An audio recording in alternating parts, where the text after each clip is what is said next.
নবনীরদনিন্দিত কান্তিধারম রসসাগর নাগর ভূপবরং। Ready प्रभु जी।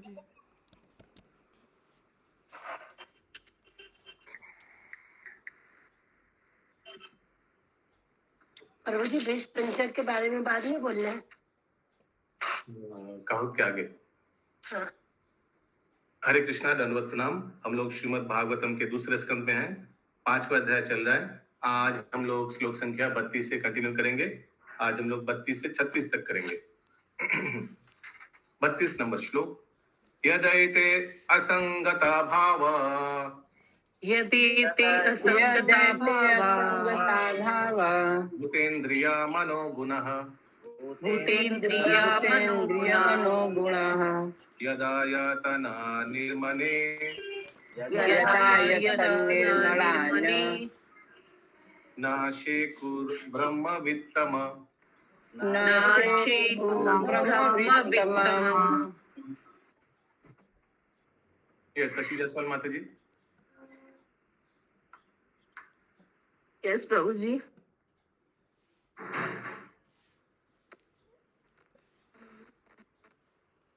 हरे कृष्ण।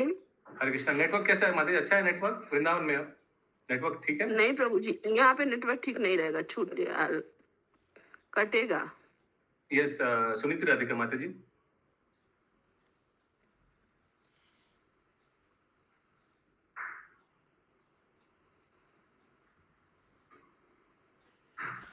प्रभु जी हमें इसमें भागवतम निकालना होगा, फिर थोड़ा सब बक्सा के ऊपर रख रखे, पूरा फर्नीचर बंद है ना, और से सब किताब हटा के हटा दिए। यस सुचारू गोपी माता जी। यस प्रभु जी।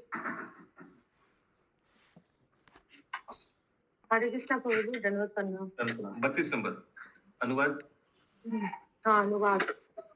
हे अध्यात्मवादियों में श्रेष्ठ नारद, जब तक ये सृजित अंग तथा तत्व, इंद्रिय, मन तथा प्राकृतिक के गुण जुड़ नहीं जाते, तब तक शरीर रूप धारण नहीं कर सकता। तात्पर्य। एक सेकंड। जियो Narad best of the transcendentalist. कौन किसको बोल रहा है? ब्रह्मा जी अपने पुत्र नारद मुनि को बोल रहे हैं। O Narad, best of the transcendentalist, the forms of the body cannot take place as long as these created parts, namely elements, senses, mind and modes of nature are not assembled। तो आप लोग ये सब अलग अलग है। पंचभूत द्वारा शरीर, मन, बुद्धि, अहंकार, इंद्रिय, ठीक है मातृ प्रभु, तो सबको असेंबल करना है। जैसे फैक्ट्री में असेंबल करता है, फिर एक साइकिल बनता है, तो ऐसे असेंबल करके फिर वो जीव बनेगा। तात्पर्य।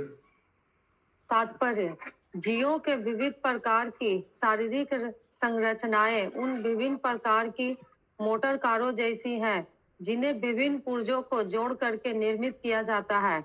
जब मोटर कार तैयार हो जाती है तो चालक उसमें बैठता है और अपनी इच्छा अनुसार उसे चलाता है। यस अशोक इसकी प्रभु, पुष्टि। ये चालक कौन है शरीर की तुलना में? चालक कौन है प्रभु जी बताऊं मैं? नहीं, फिर एफिडेविट करना पड़ेगा। अगर शरीर गाड़ी है तो चालक कौन है? चालक तो प्रभु मन हो गया। नहीं, ये चंदा माता जी। प्रभु जी है, प्रभु जी कृष्ण भगवान। रॉन्ग। यस लाता प्रभु। अरे मुकुंद प्राण प्रभु। यस चालक आत्मा है, उसीलिए ड्राइवर कहीं भी घुमा सकता है, डायना बाया, वैसे जीव कहीं भी कुछ भी कर सकता है, पिक्चर भी देख सकता है, क्लास अटेंड कर सकता है। जीव के हाथ में। आगे। जब मोटर कार हरे कृष्णा प्रभु जी, भगवान ही आत्मा रूप में है ना शरीर में? भगवान परमात्मा रूप में शरीर में है, आत्मा तो हम है। आत्मा हम है, जीव जी। आत्मा के पास में भगवान परमात्मा रूप में विराजमान है हर एक जीव। जी। यस आगे। जब मोटर कार तैयार हो जाती है तो चालक उसमें बैठता है और अपनी इच्छा अनुसार उसे चलाता है। इसकी पुष्टि श्रीमद् भागवत गीता 18.61 में भी हुई है। जीव मानो शरीर रूपी यंत्र और अरूढ़ है, और शरीर रूपी मोटर कार भौतिक प्रकृति के बस में रहकर चलती फिरती है। ठीक उसी प्रकार जिस प्रकार रेलगाड़ी नियंत्रण के मार्ग निर्देशन में रहकर चलती है, लेकिन ये जीव शरीर नहीं है, वे तो शरीर रूपी यान से पृथक होते हैं। लेकिन कम बुद्धि वाले भौतिक विज्ञानी शरीर के अंगों के जोड़े जाने के विविध को नहीं जान पाते, जो इंद्रियां मन तथा गुण के रूप में होते हैं। प्रत्येक जीव आध्यात्मिक स्फुलिंग है, परम पुरुष का अंश है, और जिस प्रकार पिता पुत्र के प्रति दयालु होता है, उसी प्रकार भगवत कृपा से प्रत्येक जीव को स्वल्प स्वतंत्रता दी गई है कि वह प्राकृतिक के गुणों पर प्रभुता जताने के लिए स्वेच्छा से काम करे। जिस प्रकार पिता रोते हुए यस, हरे कृष्णा पंडित जी। हिमाद्री प्रभु का प्रश्न है। हरे कृष्ण प्रभु जी, राम प्रणाम। हरे कृष्णा प्रणाम। या हिमाद्री क्वेश्चन है क्या? आप हाथ उठाए इसलिए पूछ रहा हूँ। नहीं, वो ऐसे हो गया होगा, लग ओके, गया। हाँ, तो हरे प्रार्थना। हरे कृष्णा पंडित जी। प्रत्येक जीव आध्यात्मिक स्फुलिंग है, इसका क्या अर्थ होगा? और भगवान के अंश है, आध्यात्मिक स्फुलिंग है। आत्मा तो ये म्यूट, सचारू गोपी माता म्यूट, आवाज आ रहा है। ये जैसे आत्मा तो भगवान के अंश है ना, तो आध्यात्मिक स्फुलिंग है, ठीक है। भगवान के अंश है ना, भगवान तो पूरा पूरा सच्चिदानंद शरीर है, उन्हीं के हम लोग अंश हैं, उसीलिए जीव को आध्यात्मिक स्फुलिंग बोला गया, आत्मा को, ठीक है। मुकुंद प्रभु, ठीक है, आगे। जिस प्रकार पिता रोते हुए बालक को चुप करने के लिए खिलौने थमा देता है, उसी प्रकार श्री भगवान की इच्छा से मोहग्रस्त जीवों को श्री भगवान के प्रतिनिधि के नियंत्रण में जताने की छूट देने के लिए सारी भौतिक सृष्टि बनाई गई है। सारे जीव उन छोटे छोटे बालकों की भांति भौतिक क्रीड़ा क्षेत्र में खेल रहे हैं, जिनकी निगरानी श्री भगवान की दासी प्रकृति कर रही है। ये इस दासी या माया को सर्वे सर्वा मानकर परम सत्य को स्त्रीलिंग दुर्गा देवी आदि मान बैठते हैं। हरे कृष्ण प्रभु जी। हरे हरे कृष्णा। कृष्ण प्रभु जी, यहाँ पे जो लिखा है कि प्रतिनिधि के नियंत्रण में अपनी अपनी इच्छित वस्तुओं पर प्रभुता जताने की छूट देने के लिए सारी प्रतिनिधि कौन हुआ यहाँ पे?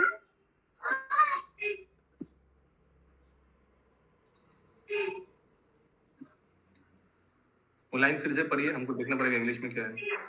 जिस प्रकार पिता रोते हुए बालक को चुप कराने के लिए खिलौने थमा देता है, उसी तरह भगवान की इच्छा से मोहग्रस्त जीवों को भगवान के प्रतिनिधि के नियंत्रण में अपनी अपनी हाँ, समझ गया। भगवान के प्रतिनिधि के नियंत्रण में, यानी दुर्गा देवी के नियंत्रण में। ओके, यस, आगे माता जी। हाँ, दुर्गा देवी आदि मान बैठते हैं। मूढ़ बाल तुल्य प्रतिनिधि कोई भौतिकवादी भगवान मान बैठता है जीव, और दुर्गा कोई भगवान मान लेता है। इसीलिए देखिए काली पूजा, दुर्गा पूजा सब एकदम धूमधड़का मनाया है ना। प्रतिनिधि दुर्गा देवी कोई जशं देहि दानं देहि देहि देहि, उनको भगवान समझ लेता है। यस, मूढ़ बाल तुल्य भौतिकवादी दासी रूप भौतिक प्रकृति के अवधारणा से ऊपर नहीं उठ पाते, किंतु श्री भगवान के बुद्धिमान वयस्क पुत्र अच्छी तरह जानते हैं कि भौतिक प्रकृति के सारे कार्य श्री भगवान द्वारा उसी प्रकार नियंत्रित होते हैं, जिस प्रकार दासी अविकसित बालकों के पिता अर्थात अपने मालिक के अधीन रहती है। शरीर के अंग यथा इंद्रियां महत्व तत्व द्वारा निर्मित है, और जब श्री भगवान की इच्छा से ये अंग एक साथ जुड़ जाते हैं, तो भौतिक शरीर अस्तित्व में आता है, और जीव को इसे अपने आगे के कार्यों के लिए उपयोग में लाने दिया जाता है। इसकी व्याख्या आगे दी गई है। हरे कृष्णा। तो सोचिए संसार एक फैक्ट्री जैसा है, ठीक है। अभी हम लोग का घर एक फैक्ट्री जैसा है। अभी सोचिए माता पिता के शारीरिक संबंध की वजह से एक नया बच्चा को शरीर मिला है, एक नया शरीर उत्पन्न हुआ है, ठीक है। फैक्ट्री में अभी नया कुछ पार्ट जुड़ रहा है, ठीक है। वो कल्पना कीजिए, एक नया शरीर जुड़ रहा है शारीरिक, वो पंचभूत द्वारा शरीर, और फिर उसमें कौन प्रवेश करेगा?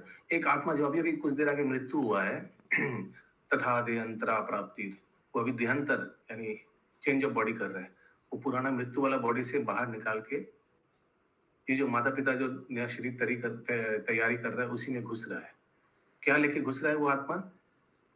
एक तो पीठ में बैगेज है, मन, बुद्धि, अहंकार, सूक्ष्म शरीर लेकर नया शरीर में प्रवेश करिए। देख रहे हैं आप लोग, असेंबल हो रहा है मंजू माता जी, अलग अलग चीज को असेंबल कर रहा है। 2 शरीर, एक आत्मा, मन, बुद्धि, अहंकार सब मिलके एक नया एकदम बॉडी आ गया। ठीक है, पूरा असेंबल हो गया। 33 नंबर श्लोक। तदा संहत्य चान्योन्यम। हरे कृष्णा प्रभु जी, दंडवत प्रणाम। हरे कृष्ण प्रभु जी, ये जो मन बुद्धि अहंकार लेके मनुष्य दूसरा जन्म लेता है, तो उसमें कर्म का कहाँ पे स्थान होता है? उसी में तो कर्म है, क्योंकि कर्म की वजह से हर एक चीज प्रभावित हुआ है। हम लोग जो भी भौतिक काम करते हैं या आध्यात्मिक काम करते हैं, हम लोग का मन, हम लोग का बुद्धि और हम लोग का अहंकार वो परिवर्तन होता है। वो सोचिए समराइजेशन है हम लोग का कार्य का। ओके, उसी से हम लोग व्हाटएवर भी है, हम लोग जो व्यवहार करता है, हम लोग का जो सोच विचार चेतना, हम लोग का बात करने का तरीका, हम लोग का सोचने का तरीका, हम लोग का सोचने का लेवल, चेतना का लेवल, सब हम लोग के कार्य के ऊपर डिपेंड कर रहा है। हम लोग का कार्य जैसा होगा वैसे ही परिवर्तन होगा। साधु के साथ हमेशा रहेंगे, साधु भगवत कथा बोलेंगे तो सोचिए हम लोग का मन बुद्धि अहंकार चेंज हो जाएगा। वो अहंकार और मिथ्या अहंकार रहेगा ही नहीं, वो सत्य अहंकार रहेगा। मैं कृष्ण का दास हूँ, ये सत्य अहंकार है, अहंकार रहना चाहिए। और जो व्यक्ति हमेशा इंद्र तृप्ति के साथ भोगी लोग के साथ संग कर रहा है, उसका वही अहंकार मिथ्या अहंकार रहेगा। ये मैं हूं, मैं ये शरीर हूं। इस शरीर को देखभाल करना ज्यादा जरूरी है, इसको खिलाना पिलाना, इसका हर एक इंद्रिय को तृप्त करना, यही जीवन का लक्ष्य है। खाओ पियो मौज करो, अगले जन्म कौन देखा है, ये हम लोग सोचने लग जाएंगे। So everything is depending on हम लोग क्या कार्य कर रहे हैं, उसी के अनुसार ये मन बुद्धि अहंकार कमेगा बढ़ेगा। आप लोग वो देखे हैं आप लोग, वो क्या बोलते हैं उसको, जो माइक्रोफोन के साथ साथ जो आजकल वो बड़ा बड़ा लेता है ना, उसमें अलग अलग ऐसे एम्पलीफायर बोलते हैं ना, एम्पलीफायर। आप अगर ऐसे बोलेंगे हेलो, हाँ एम्पलीफायर का जो मशीन, हेलो 1 2 इक्वलाइजर, हाँ hello 1 2 3 check check check 1 2 3 hello hello, हाँ वैसे बोलेंगे आप, देखिए हेलो बोला तो उठ गया, देखा आप लोग ने, फिर उतर जाएगा 1 2 3 हेलो हेलो चेक चेक, फिर ऐसे ऐसे ऐसे देख लें। वैसे ही हम लोग का मन बुद्धि अहंकार हर एक कार्य कर रहा है, वो बढ़ रहा है कम रहा है, अच्छा कार्य कर रहा है बढ़ रहा है, फिर खराब हो रहा है, ये नेगेटिव में जा रहा है, ऊपर ऐसे ऐसे हो रहा है, और अचानक मृत्यु हो गया तो वैसे अटक गया। प्रभु जी, आप बैलून जैसा जैसा बोल रहे वैसे वैसे आ भी रहा, अभी तुरंत भी हो रहा है। और अचानक मृत्यु, हाँ अचानक मृत्यु हो गया तो क्या हो गया, कविता माता, ये जस्ट टूट लाइक दैट, ओके, एकदम फिक्स हो गया। अभी क्या होगा, अगला शरीर में जब प्रवेश करेगा, यही वाला चीज अगला शरीर में प्रवेश करेगा। अंतिम समय का मन, अंतिम समय का बुद्धि, अंतिम समय का अहंकार नया शरीर में प्रवेश करेगा। अभी कुछ साल तो बच्चा वाया वाया वाया करेगा तो उसमें काउंट नहीं होता है। फिर जब बच्चा को शायद वो माता के गर्भ के बाहर आने से जब आई थिंक 6 या 7 8 साल ऐसे कुछ छूट है, आई डोंट रिमेम्बर कितना साल तक, उसके बाद 6 साल, ओके, उसके बाद जो कार्य करेगा वो फिर से चेंज होगा, टक टक टक टक टक टक चेंज होगा, मन बुद्धि अहंकार चेंज होगा, बढ़ेगा कमेगा घटेगा, अच्छा खराब ऐसे होते रहेगा, हर एक कार्य के लिए ये चेंज होते रहेगा। फिर से मृत्यु, अचानक अटक जाएगा, फिर वो आत्मा जो नया शरीर में प्रवेश करेगा, ये कॉपी करके उसी शरीर में प्रवेश कर लेगा, एंड दिस कंटिन्यूज। प्रभु जी, हरे कृष्णा प्रभु जी। हरे कृष्ण। तो फिर ये बच्चे लोग को क्यों बोला जाता है कि बच्चा के शुरू में जैसा शिक्षा दिया जाएगा उसी अनुसार ढलेगा? हाँ, क्योंकि नरम माटी है ना। हाँ, नरम माटी माता पिता पर डिपेंड करता है। नरम माटी है, पूरा वो माता पिता उसको क्रिएट कर सकता है, बिगाड़ भी सकता है, पूरा उसका हाथ में है माता पिता का। वो स्कल्पचरिस्ट जैसा है, स्कल्पचरिस्ट होता है ना, जो खुदाई करता है और कुछ अच्छा मूर्ति बनाता है, उनके हाथ में है। तो एक तो है जैसा आत्मा वैसे ही सोच समझ कर ही भेजेगा चित्रगुप्त, हाँ। जैसे उसको देना है, उसको जैसे रिवॉर्ड करना है, उसको जैसे रिवॉर्ड को हिंदी में क्या बोलते हैं, पुरस्कृत करना है, वैसे माता पिता, वैसे एनवायरनमेंट, सिर्फ माता पिता नहीं, वैसे परिवेश, वैसे घर, वैसे ही समाज, वैसे ही देश में भेजेगा। किसी को अगर प्रगति करना है, कराना है, क्योंकि अच्छा पुण्य कर्म है, तो भारतवर्ष जैसे पुण्य भूमि में उनका जन्म होगा। हाँ, और उसके ऊपर अगर और भी बहुत अच्छा कार्य है तो कोई धार्मिक परिवार में जन्म होगा, और अच्छा कार्य तो कोई वैष्णव परिवार में जन्म लेगा, और अच्छा कार्य तो इस्कॉन मंदिर के बाजू में जन्म लेगा। हाँ, ऐसे करके फैसिलिटी दिया जाएगा। जैसा कर्म, इसलिए कर्म अच्छा होना बहुत जरूरी है, सिर्फ आज के लिए नहीं, आने वाले फ्यूचर के लिए भी। 33 मुझे नंबर। पसंद के बाजू में तो जोर ही नहीं, सब भक्ति है। हाँ, सब तो ऐसे। सुकृति देगा, इसके बाद छोड़ देगा। आपको क्या लगता है अभी कृष्ण हाथ लेकर पकड़ के अंदर मंदिर में अंदर मंगल आरती भी करा देगा क्या? उतना कुछ नहीं, फैसिलिटी दे देगा, भाई आपने अच्छा कार्य किया, ये लो अच्छा फैसिलिटी। अभी उसके ज्यादा नहीं, जाने आना वो उसके ऊपर डिपेंड है। मंदिर के आजू बाजू बहुत भक्त लोग, बहुत व्यक्ति हैं जो नहीं आता है मंदिर में, प्रोग्राम अटेंड नहीं करते, कभी दर्शन भी नहीं किया गोविंद जी का, ये तो उसके हाथ में है। ये तो पूर्व जन्म के सुकृति की वजह से उसको उधर बैठाया गया है, लेकिन आगे बढ़ेगा नहीं बढ़ेगा, घटेगा, वो तो उसके हाथ में, वो तो भगवान के हाथ में नहीं। भगवान ये सब कुछ कर देगा तो फिर तो रोबोट हो जाएगा, फिर तो सब भगवान चाहे तो 1 सेकंड में सबको भक्त बना दे। 33 नंबर। हरे कृष्ण प्रभु जी। हरे कृष्ण। हरे कृष्ण प्रभु जी। प्रभु जी, अच्छे कर्म से हम क्या समझे कि अच्छे कर्म में मतलब अच्छा, नेचर आता है? अच्छा कर्म माने भक्ति है और कुछ नहीं है। खतरनाक तो है पुण्य कर्म। पुण्य कर्म बहुत खतरनाक है, पाप से भी खतरनाक है। पाप कर्म की वजह से पिटाई होगा, पिटाई होने से नानी याद आएगा, यानी कृष्ण याद आएगा। और पुण्य कर्म की वजह से सुख मिलेगा। हाँ, ज्यादा पैसा, ज्यादा सुंदरता, ऊंचे कुल में जन्म, हाँ हम लोग राजपूत है। हाँ, ऐसे कर सोचिए, जो राजपूत है, जो राजपूत खानदान में जन्म लिया है, उसका कितना अहंकार है सोचिए। हाँ, ऐसे करके मूंछ रखेगा, ऐसे हम राजपूत है। हाँ, तो एक गर्व अहंकार, वो अपने आप को एक छोटा मिनी भगवान समझता है। हाँ, ऐसे 4 है ना, और चौथा वाला क्या, हम पढ़े लिखे हैं, हम फलाना फलाना डिग्री है, वो उस डिग्री का क्या उसका अहंकार हो जाएगा सोचिए। और उस डिग्री के बल पर अगर बड़ा बड़ा नौकरी या कुछ बन गया तो कितना उसका अहंकार को फैनिंग, प्रभुपाद बताता है, फैनिंग द ईगो। जैसे कोयले का उन्होंने को आप आगे ऐसे ऐसे करके पंखा से करेंगे तो क्या होगा, आगुन, कोयला वाला आगुन जो और जलेगा और जलेगा। वैसे ही ऐसे बड़ा बड़ा डिग्री देकर और बड़ा बड़ा ये सब मिलने के बाद वो व्यक्ति, क्योंकि भक्ति में नहीं है, ये अगर भक्ति में आ जाता तो वही डिग्री उसको प्रचार करने में सहयोगिता करता है। तो भक्ति में नहीं है, वही डिग्री उसको पतन करने में सहयोगिता करेगा। प्रभु जी, तो हम लोग गृहस्थ में रह के, गृहस्थ में तो हर तरह का चीज होता है, जैसे कभी गुस्सा भी आता है, कभी बहुत कुछ इस तरह का होता है, तो उसके साथ हम लोग कैसे मेंटेन करेंगे? मतलब अच्छा काम उसमें मंडे के कैसे? लिए रख दीजिए, हम अभी डाइवर्ट हो जा रहे हैं, यहाँ वहाँ वहाँ वहाँ कहाँ कहाँ चला जाएंगे, तो वो मंडे के लिए रख दीजिए। 33 नंबर। ठीक है जी। आज मंडी है ना, आज थर्सडे। तदा संहत्य चान्योन्यम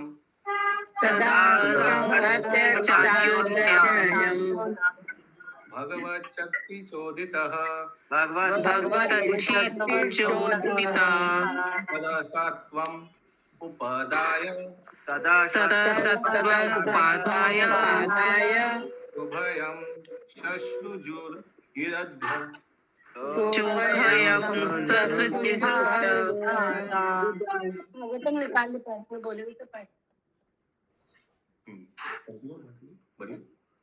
इस प्रकार जब पूर्ण पुरुषोत्तम भगवान की शक्ति के बल से ये सब एकत्र हो गए तो सृष्टि से मूल तथा गौण कारणों को स्वीकार करते हुए यह ब्रह्मांड अस्तित्व में आया है।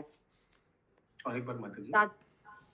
इस प्रकार जब पूर्ण पुरुषोत्तम भगवान की शक्ति के बल से ये सब एकत्र हो गए तो सृष्टि से मूल तथा गौण कारणों को स्वीकार करते हुए यह ब्रह्मांड अस्तित्व में आया है। Thus, when all these became assembled by the force of energy of the Supreme Personality of Godhead, this universe certainly came into being by accepting both the primary and secondary causes of creation. तो सब assemble करने के बाद अभी सृष्टि करेंगे। अभी महाविष्णु के अंदर से एक ब्रह्मांड निकलेगा। सब रेडी है? हाँ, सब रेडी है। सब जीव असेंबल हो गया है? हाँ, असेंबल हो गया है। छोड़ो ब्रह्मांड को अंदर, बाहर बाहर करो महाविष्णु जी। अभी ब्रह्मांड बाहर विष्णु के अंदर से निकलेगा। ठीक है, सब रेडी है एकदम, सब जीव एकदम रेडी, क्योंकि निकलने के बाद कंटिन्यू होगा जहां छोड़ा था। जो कार्य से जस्ट सोचिए, कोई खाते खाते प्रलय हो गया लंच कर रहा था, प्रलय हो गया, अभी वहीं से कंटिन्यू होगा, जहां छोड़ा था वहीं से कंटिन्यू होगा।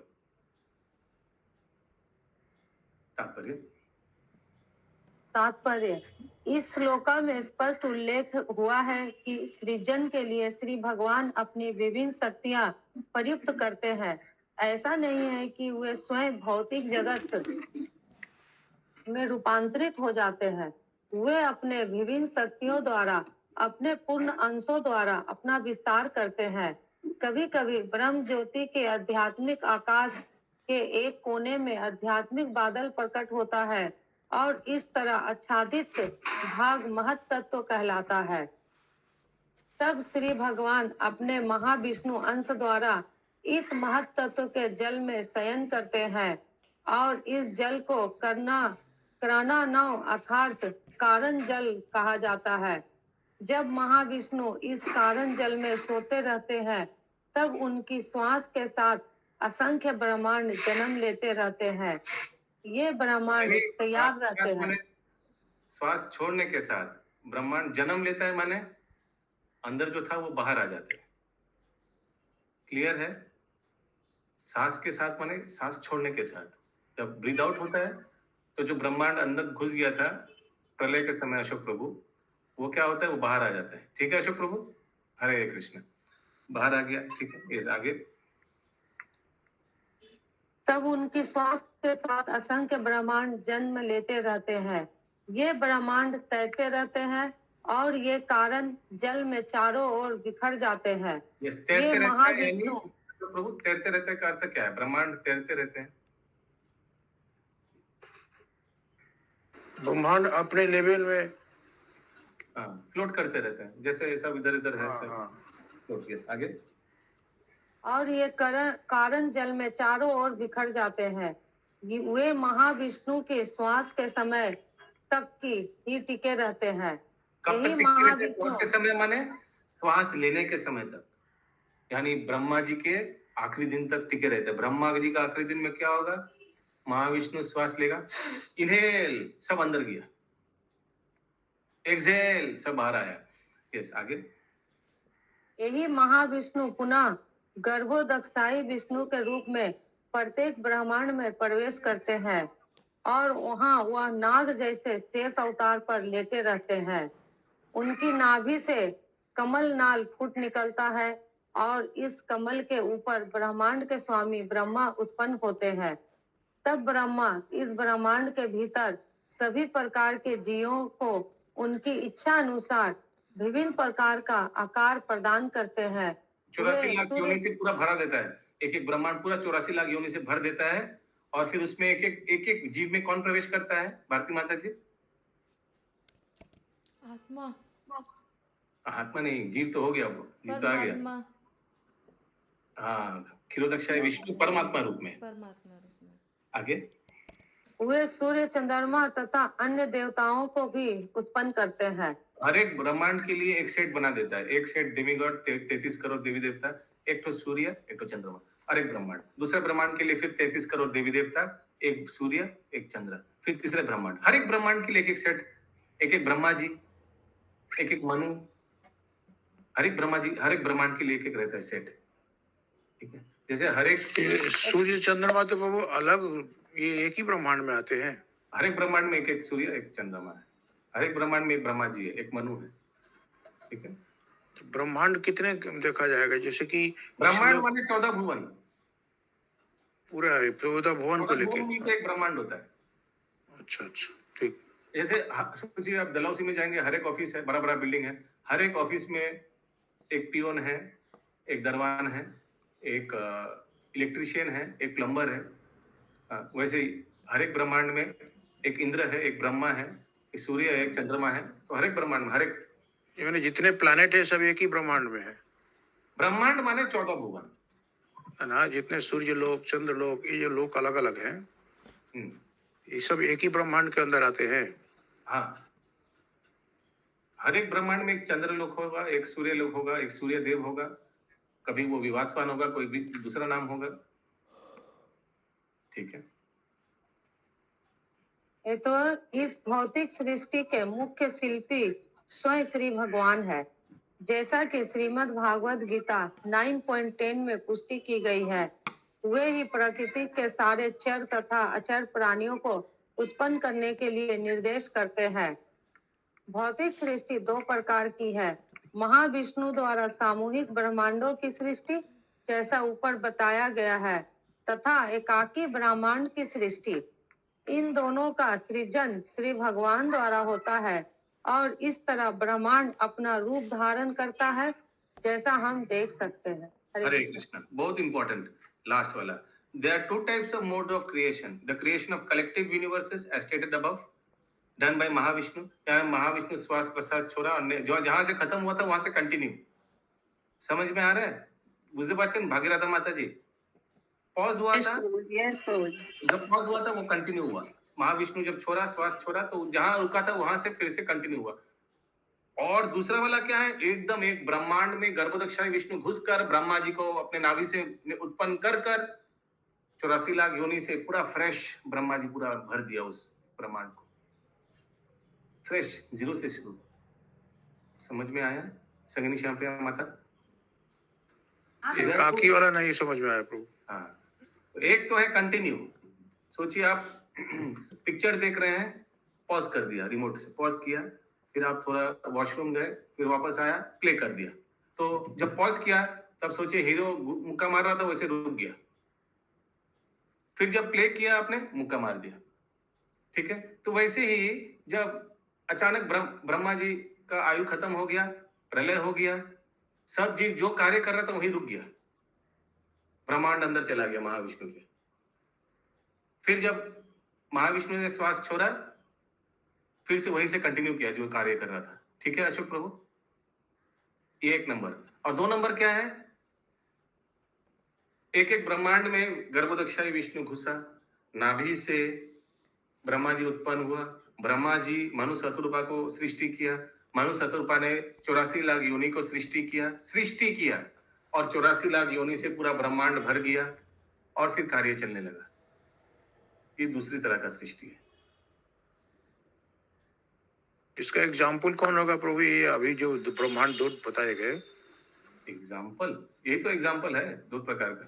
प्रभु जी हम बताएं, हमको कैसे मालूम कि हम फ्रेश शुरू किया था या कंटिन्यू किया था? वो तो हमको मालूम नहीं। एग्जाम्पल किसको दोगे? हमको तो मालूम नहीं, सबका पता था हिमाद्री प्रभु फ्रेश है, फ्रेश स्टॉक है या कंटिन्यू वाला स्टॉक है, कैसे मालूम पड़ेगा? एग्जाम्पल कैसे दोगे? तो चित्रगुप्त को मालूम होगा। समझ में आ रहा है मैं क्या बोल रहा हूँ? प्रभु जी मतलब खाली ब्रह्मांड निकला वो पहला वो भगवान के शरीर से खाली ब्रह्मांड निकला, वो पहला स्टेज हुआ। और सेकंड स्टेज ये हुआ कि वो फिर से गर्भोदक्षाई विष्णु जी उसमें पूरा ब्रह्मांड का सृष्टि किया, ये सेकंड पार्ट हुआ। एकदम गर्भोदक्षाई विष्णु गर्भोदक्षाई विष्णु रूप में उस एक एक ब्रह्मांड में घुस गया। एक एक ब्रह्मांड में घुस के ब्रह्मा अपने नाभि से ब्रह्मा जी वो कमल फूल निकला, फिर ब्रह्मा जी उत्पन्न हुआ। ब्रह्मा जी पूरा उस ब्रह्मांड को पूरा भर दिया 84 लाख योनि से। 34 नंबर श्लोक।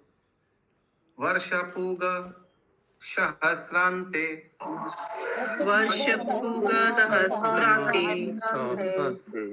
तदन्धम उदकेशयम् कालकर्म स्वभावस्थो जीवो जीवम् अजीवयत्।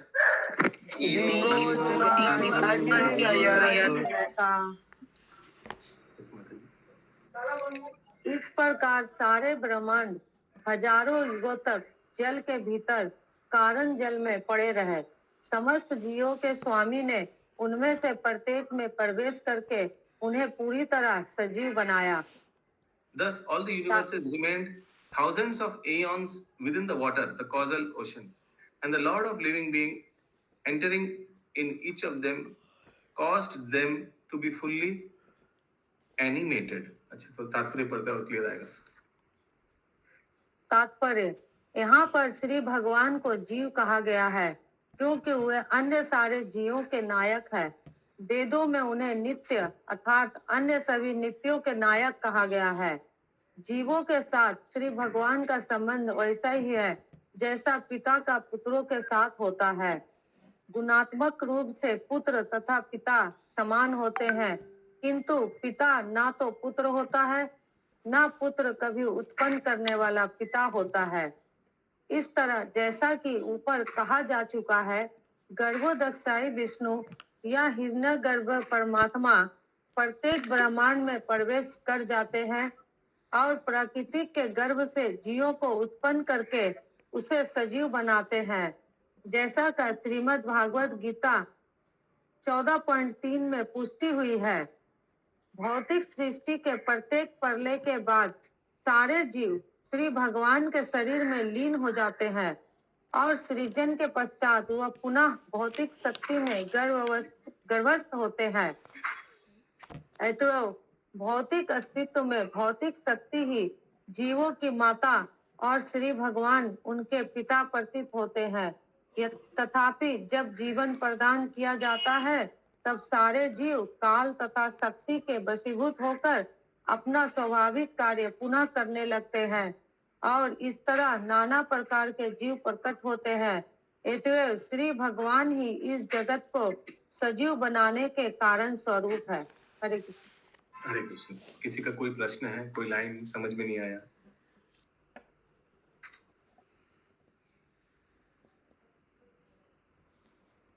पैंतीस नंबर श्लोक। सैव पुरुषस्तस्मात् सैव पुरुषस्तस्मात् दण्डं निर्भिद्य निर्गतः दण्डं निर्विद्य निर्गतः सहस्रो अंग्रि भाव अक्षः सहस्रशो सहस्रानायन ईश्वरान्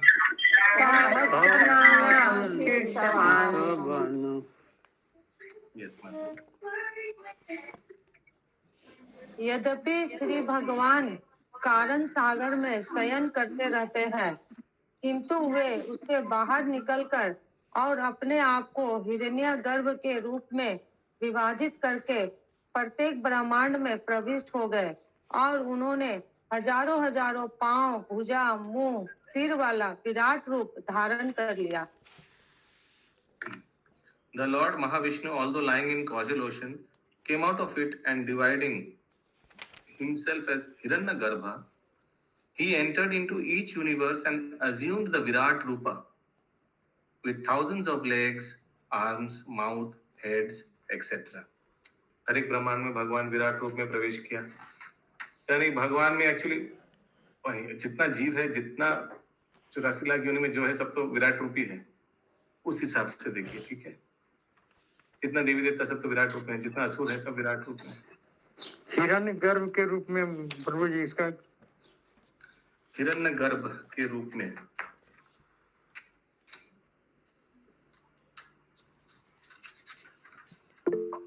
I think Hiranyagarbha I think came out of this I think हिरण्यगर्भ मतलब गर्भोदक्षाई विष्णु। गर्भोदक्षाई विष्णु, हाँ वही बोल रहा था। हाँ। क्योंकि हर एक ब्रह्मांड में कारणोदक्षाई विष्णु गर्भोदक्षाई विष्णु के रूप में प्रवेश करते हैं। और देखा जाए तो गर्भोदक्षाई विष्णु ब्रह्मा जी को सृष्टि करते हैं। ब्रह्मा जी 84 लाख योनि को सृष्टि करते हैं, तो गर्भोदक्षाई विष्णु में 84 लाख योनि है, ये बोल सकते हैं। ऐसा कभी आया भी था शायद भागवतम में, आगे उन लोग ऐसे किया था कुछ ऐसे। That means Garbhodakshayi Vishnu is kind of having everything in him, सब कुछ उनमें है, क्योंकि वही ब्रह्मांड को ब्रह्मा जी को उत्पन्न करते हैं। ब्रह्मा जी 84 लाख योनि को उत्पन्न करते हैं। हरे कृष्ण प्रभु जी। यस प्रभु जी लास्ट आशीष प्रभु पहले पूछा था कुछ। प्रभु जी वही जो आप हिरण्यगर्भ के बारे में बता रहे थे ना, वो इससे पिछले वाले श्लोक के तात्पर्य में लिखा हुआ है। पिछले वाले श्लोक के तात्पर्य में 34 नंबर के तात्पर्य में। जी प्रभु जी। So as described above, the Lord as Garbhodaksha Vishnu or Hiranyagarbha, super soul enters into each हाँ, excellent. Yeah. Yes, विनीता माता जी. जी वही 34 श्लोका में जो है भौतिक शक्ति, इसका क्या मतलब है? 34 श्लोका में भौतिक शक्ति. लाइन पर है, अतएव भौतिक अस्तित्व में भौतिक शक्ति ही जीवों की माता और भगवान उनके पिता प्रतीत होते हैं. अच्छा. एकदम लास्ट वाला लाइन, अतएव भौतिक अस्तित्व में. Therefore, the Lord, therefore is mute. The Lord, therefore mute. आवाज आ रहा है गाड़ी का. The Lord, therefore, is ultimately the cause of all animation in the material world. तो भगवान बीज प्रदानकारी पिता है, प्रकृति माता है. ठीक है. प्रकृति से पंचभूत से शरीर मिलता है. वो शरीर में जब बीज आता है जो भगवान कृष्ण प्रदान करते हैं तो एक नया जन्म होता है. तो इस तरह से प्रकृति भी पिता का ही है, क्योंकि मया दक्षिण प्रकृति, भगवान का बहिरंग शक्ति भगवान का ही शक्ति है. तो प्रकृति भी माता है, भगवान है, और भगवान तो भगवान ही है. तो उस तरह से अगर देखा जाए सबका कारण कौन है? कृष्ण ही है. उसीलिए लिखा है लास्ट सेंटेंस में, the Lord therefore is ultimately the cause of all animation in the material world. जो कुछ भी परिवर्तन हो रहा है सबके कारण तो कृष्ण ही है. 35 का तात्पर्य माता जी. तात्पर्य, प्रत्येक ब्रह्मांड के भीतर ग्रह मंडलों का विस्तार श्री भगवान के विराट रूप के विभिन्न अंगों के रूप में होता है, जिनका वर्णन अगले श्लोकों में किया गया है. हरे. The expansion of planetary system within each and every universe are situated in the different parts of the Virat रूप. विराट रूप के अलग अलग शरीर का अंग में अलग अलग ब्रह्मांड के हिस्सा रहेगा. अभी बताया जाएगा 36 में. यश्ये हावय वेरलोकान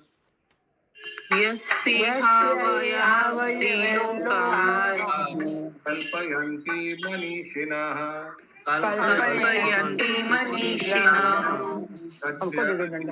अधा सप्ता सप्तोर्ध्वं जघनाधिभिः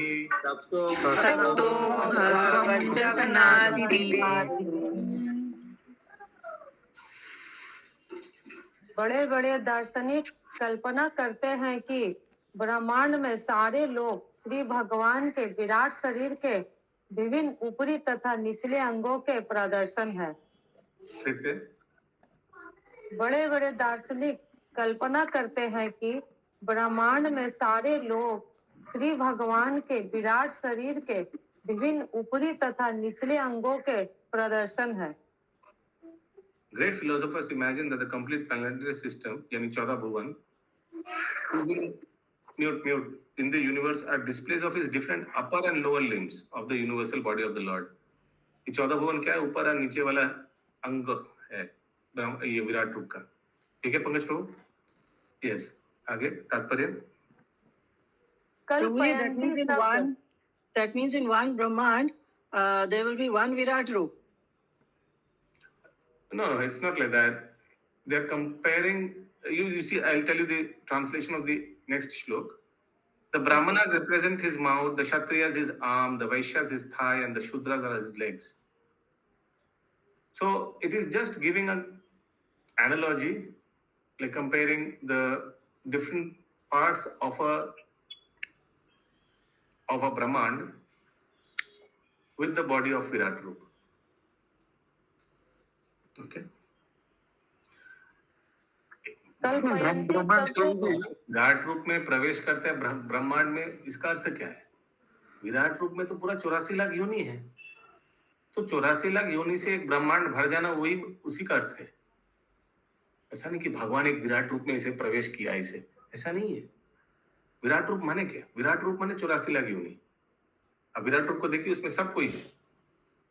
सूर असुर देव देवता सब कुछ है. हरे कृष्ण प्रभु जी. यस. जो ब्रह्मांड में 14 भुवन है और विराट रूप का विभिन्न अंग है. जैसे कि नीचे जो 2 लोक है और दो पाँव है, ऐसे वर्णन कहाँ पर हुआ है? जैसे माने विराट रूप का जो कपाल है और सत्यलोक ऐसे बोला गया है। तात्पर्य पढ़ लिया। हाँ, तो वही मैं बोल रहा हूँ, this is just imaginary concept, like एक माने जस्ट इमेजिनरी है, ये इमेजिनरी है। हाँ, ऐसा नहीं कि ब्रह्मांड के अंदर एक विराट रूप घुस गया, भगवान विराट रूप में ब्रह्मांड के अंदर घुस गया, ऐसा नहीं है। ये तात्पर्य